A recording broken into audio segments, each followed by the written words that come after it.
আসসালামু আলাইকুম প্রিয় শিক্ষার্থীবৃন্দ, আশা করি যে যেখানে আছো ভালো আছো, সুস্থ আছো। আমিও তোমাদের দোয়ায় আল্লাহর অশেষ রহমতে ভালো আছি। আমি মোহাম্মদ মুখলেসউদ্দিন, সিনিয়র শিক্ষক, নাঙ্গিয়া সাঙ্গন আদর্শ দাখিল মাদ্রাসা, শ্রীপুর, গাজীপুর। অনলাইন ক্লাসের পক্ষ থেকে সকলকেই স্বাগতম। আমরা আজকে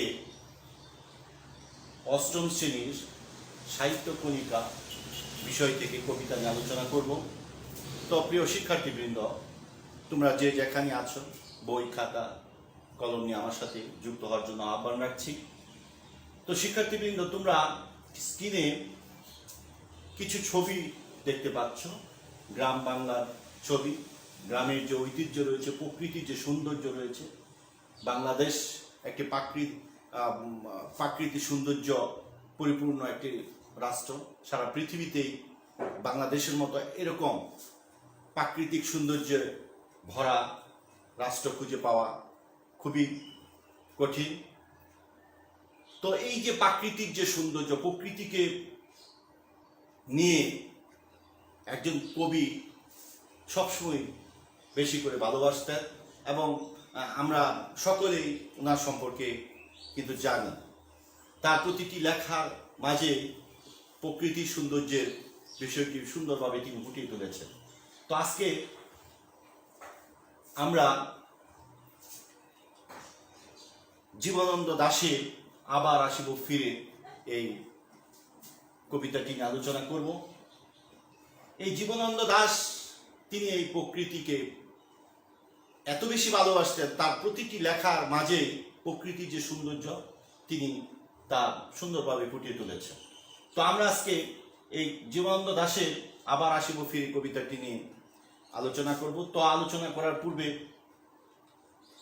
তোমরা এই কবিতাটি পাঠ করার পর তোমরা যা জানতে পারবে, কবির জন্ম মৃত্যুর তারিখ বলতে পারবে, শব্দার্থ বাক্য গঠন করতে পারবে, কবিতাটি শুদ্ধরূপে পাঠ করতে পারবে, বাংলার অপরূপ সৌন্দর্য ব্যাখ্যা করতে পারবে, কবি এদেশে আবার ফিরে কেন আসতে চান তার বর্ণনা করতে পারবে। তো শিক্ষার্থীবৃন্দ, আমরা এখন কবি জীবনানন্দ দাশ সম্পর্কে কিছু তথ্য জানব। প্রতিটি লেখক কবিদের পরিচিতি তোমাদের ভালো করে জানতে হবে। তো জীবনানন্দ দাশ জন্মগ্রহণ করেছেন 1899 সালে 17 এপ্রিল বরিশালে। তো তার পিতার নাম সত্যানন্দন দাস, মাতার নাম কুসুম কুমারী দাস। শিক্ষা জীবনে তিনি এসএসসি 1915 সালে, এসএসসি 1917 সালে, বিএ অনার্স 1919 সালে এবং এমএ 1921 সালে লাভ করেন। অধ্যাপনা দিয়ে তিনি তার কর্মজীবন শুরু করেন Kolkata City College, Bagerhat College, Delhi Ramjas Brajamohan, তার বজ্রমোহন কিংবা হাওড়া গার্লস কলেজে তিনি অধ্যাপনা করেন। তার উল্লেখযোগ্য কাব্যগ্রন্থ জরাপালক, বনলতা সেন, মহাপৃথিবী, রূপসী বাংলা, বেলা অবেলা, কালবেলা। উপন্যাসের মধ্যে মাল্যবান, তারপর সতীর্থ, বিশেষ অবদান, স্বরাজ পত্রিকার সম্পাদনা। এই গুণী কবি জীবনানন্দ দাশ 1954 সালে 22 অক্টোবর মৃত্যুবরণ করেন। তো আমরা কিছু নতুন শব্দের অর্থ জানব। ঘুঙুর, পায়ের গয়না, সুদর্শন, গোবরে পোকা, সুদর্শন গোবরে পোকা, ডিঙ্গা, ছোট নৌকা। নীর, পাখির বাসা, ডবল বক, সাদা বক, জলাঙ্গি, নদী। তো আমরা এখন কবিতাটি মনোযোগ সহকারে একবার পড়ব, তারপরে লাইন বাই লাইন বোঝার চেষ্টা করব। তো আবার আসিব ফিরে জীবনানন্দ দাশ তিনি এইভাবে লিখেছেন যে, আবার আসিব ফিরে দানশিরটির তীরে, এই বাংলায় হয়তো মানুষ নয়, হয়তো বা শঙ্খচিল শালিকের বেশে, হয়তো বুড়ির কাক হয়ে এই কার্তিকের নবান্নের দেশে, কুয়াশার বুকে বেশে একদিন আসিব এই কাঁঠাল ছায়ায়, হয়তো বা হাঁস হব কিশোরীর ঘুঘুর বহিবে লাল পায়, সারাদিন কেটে যাবে কমলির গন্ধ ভরা জলে বেশে বেশে, আবার আসিব আমি বাংলার নদীর মাঠ ক্ষেত ভালোবেসে। জলাঙ্গির ঢেউয়ে ভেজা বাংলার এই সবুজ করুণ ডাঙ্গায়, হয়তো দেখিবে চেয়ে সুদর্শন উড়িতেছে সন্ধ্যার বাতাসে, হয়তো শুনিবে এক লক্ষ্মী পেঁচা ডাকিতেছে শিমুলের ডালে, হয়তো খয়ের দান ছড়াইতেছে শিশু এক উঠানের গাছে, রূপসার গোলা জলে হয়তো কিশোর এক সাদা ছেঁড়া পালে, ডিঙ্গা বাই রাঙ্গা মেঘ ছাত্রী অন্ধকারে আসিতেছে নীল, দেখিবে ডবল বক আমারই পাবে তুমি ইহাদের বীরে। তো এখন আমরা কবিতাটি লাইন বাই লাইন বোঝার চেষ্টা করব। তোমরা খুব মনোযোগ সহকারে শোনো কবিতাটি। যে আবার আসিবে ফিরে, আসিব ফিরে দানশিল্পীর তীরে এই বাংলায়। কবি বলতেছে যে আবার আমি এই বাংলায় ফিরে আসতে চাই। এই যে দানশিল্পীর তীরে, এই বাংলায় আমি মৃত্যুর পরেও আবার আসতে চাই। হয়তো মানুষ নয়, হয়তো বা শঙ্খচিল শালিকের বেশে। বলতেছে যে আমি হয়তো মানুষ হয়ে আসবো না, আমি শঙ্খচিল কিংবা শালিক, এই প্রাণীদের বেশে আমি আবার এই বাংলায় ফিরে আসতে পারি। হয়তো বুড়ের কাক হয়ে এই কার্তিকের নবান্নের দেশে। এই যে বুড়ের কাক কার্তিক মাসে যে সে এদিক সেদিক ছুটে বেড়ায়, এরকম ভাবে আমি এই বুড়ের কাক হয়ে হয়তো আমি এই বাংলায় ফিরে আসতে পারি। পরের অংশে, কুয়াশার বুকে বেশে একদিন আসিব এই কাঁঠাল ছায়ায়, হয়তো বা হাঁস হব কিশোরীর গুগুর রহিবে লাল পায়, সারাদিন কেটে যাবে কলমির গন্ধ ভরা জলে বেশে বেশে। বলতেছে কুয়াশার বুকে বেশে একদিন আসিব এই কাঁঠাল ছায়ায়। তোমরা জানো গ্রাম বাংলায় আমাদের কাঁঠাল খুবই জনপ্রিয় একটি ফল, এবং কাঁঠাল প্রচুর পরিমাণে বাংলাদেশে কাঁঠাল উৎপন্ন হয়, এবং সেই কাঁঠালের যে কাঁঠাল গাছের যে ছায়ায় আমি হয়তো সেখানে ফিরে আসতে পারি, সেখানে ফিরে আসবো।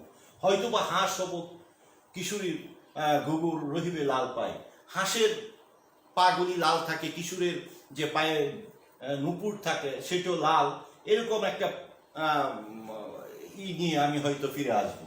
সারাদিন কেটে যাবে কলমির গন্ধ ভরা জলে বেশে বেশে। বলতেছে আমি হাঁস হয়ে এই বাংলায় ফিরে আসবো, তখন আমি সারাদিন সাঁতার কাটবো, এবং এই কলমির যে গন্ধ ভরা সেগুলি আমি নিব, এবং জলে বেশে বেশে বেড়াবো, এদিক থেকে সেদিকে যাব।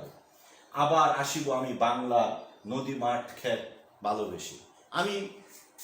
কবি এই বাংলাকে এত বেশি ভালোবাসতেন, তাই তিনি বারবার বিভিন্ন বেশে তিনি এই বাংলায় ফিরে আসতে চান, এবং সেই কারণে বলতেছে যে নদী মাঠ ক্ষেত ভালোবেসে। আমি নদী মাঠ ক্ষেত প্রতিটি জিনিসকে আমি যেহেতু ভালোবাসি, আমি সেই ভালোবাসার প্রতিদান স্বরূপ আমি ওই বিভিন্ন উপাদানের মাধ্যমে বিভিন্নভাবে আমি এখানে আসার আকাঙ্ক্ষা পোষণ করি। জলাঙ্গির ঢেউয়ে ভেজা এই সবুজ করুণ ডাঙ্গায়, হয়তো দেখিবে যে সুদর্শন উড়িতেছে সন্ধ্যার বাতাসে, হয়তো শুনিবে এই লক্ষ্মী পেঁচা ডাকিতেছে শিমুলের ডালে।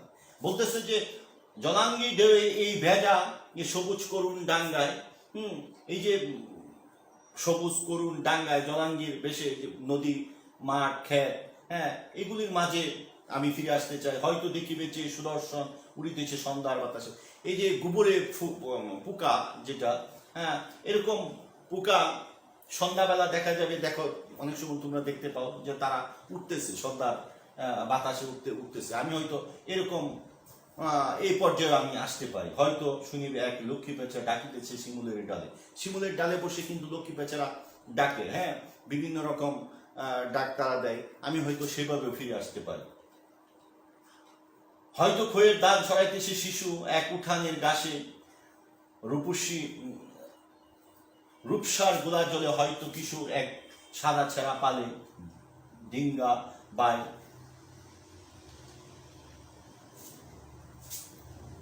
বাই রাঙ্গা মেঘ সাত্রে অন্ধকারে আসিতেছে নীল। বলতেছে হয়তো খয়ের দান ছড়াইতেছে শিশু এক উঠানের গাছে। ছোট ছোট বাচ্চারা কিন্তু ওই যে গ্রাম বাংলার যে চিত্র, হ্যাঁ, যখন এই শিশুরা গ্রাম বাংলা কৃষক কিষানি ধান যখন নেয়, তখন কিশোরা কিন্তু ওই ধান নিয়ে খেলা করে, হ্যাঁ, উঠানে বিভিন্ন জায়গায় ছড়িয়ে ছিটিয়ে ফেলে। রূপসার গুলা জলে হয়তো কিশোর এক সাদা ছেঁড়া পালে ডিঙ্গা বাই রাঙ্গা মেঘ সাত্রী অন্ধকারে আসিতেছে নিরে। মানে এই যে যখন অন্ধকার হয়ে গেছে, সারাদিন সে নদীতে পাল তুলে নৌকা কিশোর কিশোর করতেছে, নৌকা চড়াচ্ছে, সন্ধ্যা যখন নেমে আসছে তখন কিন্তু সে নীরে ফিরে আসছে। দেখিবে ডবল বক আমারই পাপি তুমি ইহাদের বীরে। এই যে সাদা বক, যে এই বগের মাঝেও তুমি হয়তো আমাকে খুঁজে পাবে, বলতেছে তুমি ইহাদের বীরে। এই যে এত সুন্দর বিভিন্ন রকম প্রকৃতির যে সৌন্দর্য, সেই সৌন্দর্যের মাঝেই তিনি আবার আসবেন ফিরে। এবং তোমরা যদি আমাকে খুঁজতে চাও, হয়তো তোমরা এই সৌন্দর্যের মধ্যে, এই প্রকৃতির বিভিন্ন উপাদানের মাঝে আমাকে হয়তো তোমরা খুঁজে পেতে পারো। তাদের বীরের মাঝে আমি হয়তো একজন থাকব। তো কবিতাটি যে মূল মেসেজ তোমাদেরকে কবি দিতে চেয়েছেন, সেটা হলো যে কবি জীবনানন্দ দাশ তিনি এই গ্রাম বাংলা, এই রূপসী বাংলাকে তিনি এত বেশি ভালোবাসতেন, প্রকৃতির সৌন্দর্যকে তিনি এত বেশি ভালোবাসতেন, তাই তিনি বারবার বিভিন্নভাবে তিনি বোঝাতে চেয়েছেন যে আমি মৃত্যুর পর আবার এই বাংলায় ফিরে আসব, বিভিন্ন উপাদানের মাঝে আমি এখানে বেঁচে থাকতে চাই, আমি এই বাংলার মাঝ থেকে আমি চির বিদায় নিতে চাই না। এই যে তার যে দেশের প্রতি তার যে এত মমতা, তার যে এত ভালোবাসা, সেই ভালোবাসাটি কিন্তু এই প্রকৃতির মাঝে তিনি সুন্দরভাবে ফুটিয়ে তুলেছেন। তিনি প্রকৃতি অপরূপ সৌন্দর্যের মাঝে মৃত্যুর পরে ও মিশে থাকবেন, এ কথাই কিন্তু তিনি জোর দিয়ে বলেছেন। তো তোমরা এই কাজটি বাড়িতে করতে পারো, যে বাংলার প্রকৃতি সৌন্দর্যের বর্ণনা দাও, জীবনানন্দ দাশ কিভাবে এই বাংলা ফিরে আসবেন ব্যাখ্যা করো। আমরা কিছু মূল্যায়ন দেখি। জীবনানন্দ দাশ কত সালে জন্মগ্রহণ করেন? উত্তর 1899 সালে। আবার আসিব ফিরে কবিতাটি কোন কাব্যগ্রন্থ থেকে নেওয়া হয়েছে? রূপসী বাংলা। জীবনানন্দ দাশ কোন পেশায় নিয়োজিত ছিলেন? অধ্যাপনায় ছিলেন। জীবনানন্দ দাশ কত সালে মৃত্যুবরণ করেন? 1954 সালে। তো তোমরা একটি বাড়ির কাজ তুলে নাও খাতায়। আবার আসিব ফিরে কবিতা অবলম্বনে তোমার দেখা বাংলাদেশের প্রকৃতির প্রাকৃতিক বৈচিত্র্য লিখো। আবার আসিব ফিরে কবিতা অবলম্বনে তোমার দেখা, মানে তুমি নিজে কবি যে এরকম এই বাংলাকে বিভিন্ন প্রকৃতির মাঝে সুন্দরভাবে ফুটিয়ে তুলেছেন, সেরকম তোমার দেখা বাংলাদেশের প্রকৃতির যে বৈচিত্র্য রয়েছে, প্রাকৃতিক যে সৌন্দর্য ফুটে উঠেছে, সেই প্রাকৃতিক বৈচিত্র্য সুন্দরভাবে তোমরা খাতায় লিখে রাখবে। তো প্রিয় শিক্ষার্থীবৃন্দ, আশা করি তোমরা এই কবিতাটি সুন্দরভাবে বুঝতে পেরেছ, এবং তোমরা এই কবিতাটি যদি একটু ভালো করে দেখো, শোনো, এবং তোমরা নিজেরা এই কবিতাটি যদি বেশ কয়েকবার মনোযোগ সহকারে পাঠ্যপুস্তক থেকে পড়ো, তাহলে আমার বিশ্বাস এই কবিতা সম্পর্কে তোমাদের আর কোনো সমস্যা থাকবে না। যে কোনো সৃজনশীল প্রশ্ন, বহু নির্বাচনী প্রশ্ন আসুক, তোমরা সুন্দরভাবে উত্তর দিতে পারবে। তো সকলকেই এই ক্লাস দেখার আমন্ত্রণ জানিয়ে এবং সকলকে ধন্যবাদ জানিয়ে আজকের মতো আমি আমার এই ক্লাসটি শেষ করছি। খুদা হাফেজ। আসসালামু আলাইকুম।